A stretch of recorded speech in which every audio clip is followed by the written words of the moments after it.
Like every culture in the West, we don't do marriage well anymore. Other cultures seem to have done better. The statistics all showing that arranged marriages have an incredible chance of working. So what makes something that appears so, well, unromantic work? What do you have to give up to get to a happy ending? Letitia Gibson went in search of the answers. They do definitely work. The first time we actually sat and saw each other and spoke to each other was on the night of our engagement. Every year she tries to fix me up with some bushy-haired, middle-aged bore. You remember Bridget? She used to run around your lawn with no clothes on, remember? The pursuit of true love and ultimately matrimonial bliss comes from years of heartache and searching. But for millions around the world, that stress of finding a partner is left 100% to mum and dad. And it's happening right here. My parents know me better than anyone else in the world. Yep. So they know what is the best for me. I think the same for her.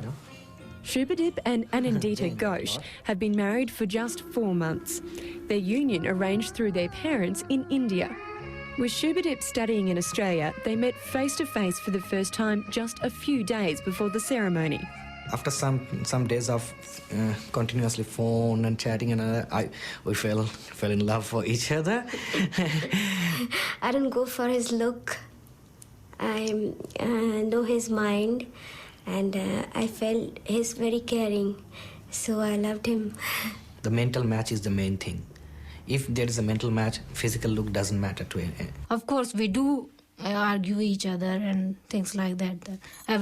I think all couples do that. Om and Savita Jara have the benefit of hindsight. Their arranged marriage of 16 years, teaching them to look beyond physical attraction.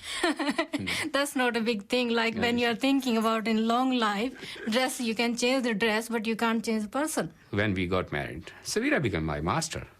So she would say, oh, this shirt is no good for you, don't put that on. All right, okay, what should I put? I'll buy one for you. Okay, that's good. Now with 2 teenagers, the couple says that their successful marriage comes down to perseverance and an appreciation of one another's values without constraints. A match both couples thank their parents for. My mom and dad went for the arranged marriage, her mom and dad went for the arranged marriage, and they're together since last 35 years. Well, love is very complex, and often the type of love that Westerners go for doesn't last. In arranged marriages, however, love sneaks up. Anthropologist and relationships expert Bella Elwood-Clayton says Australians could learn a thing or two about love from such cultures. Arranged marriages only have a divorce rate of 4% compared to Australia, which of course is about 40%. Success, Bella says, is due to the lack of expectations. No preconception, therefore no disappointments. The real deal without modern complications. Traditionally, marriage has been about economics and politics and joining families together for inheritance or property. So marrying for love is purely a 20th century phenomenon. And then my auntie walked in my room with a bunch of flowers and said, oh, congratulations. I went, what for? And she's like, oh, you're getting engaged tomorrow night. I went, oh, okay, fair enough. Hassan and Aisha Rolf joined the expanding group of Australians who are handing over the stress of finding their life's partner to their parents. Now that I look at my life, I think, well, there couldn't be anyone better for me than Hassan. At the end of the day, we know we want to be together, and it shouldn't be up to anybody else but us. But for some couples, forced unions can have deadly consequences. The confinements of some strict religions prohibiting love marriages altogether, with some parents threatening their children. Dad did actually say that he'd probably kill me and all that sort of stuff.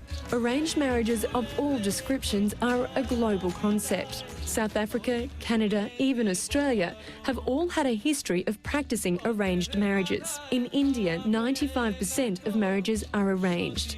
In Bangladesh, children as young as 12 are married off. But tides have turned in the past 50 years for Japan, where 70% of marriages used to be arranged. That's dropped to an estimated 10%, a trend being accelerated by Western culture.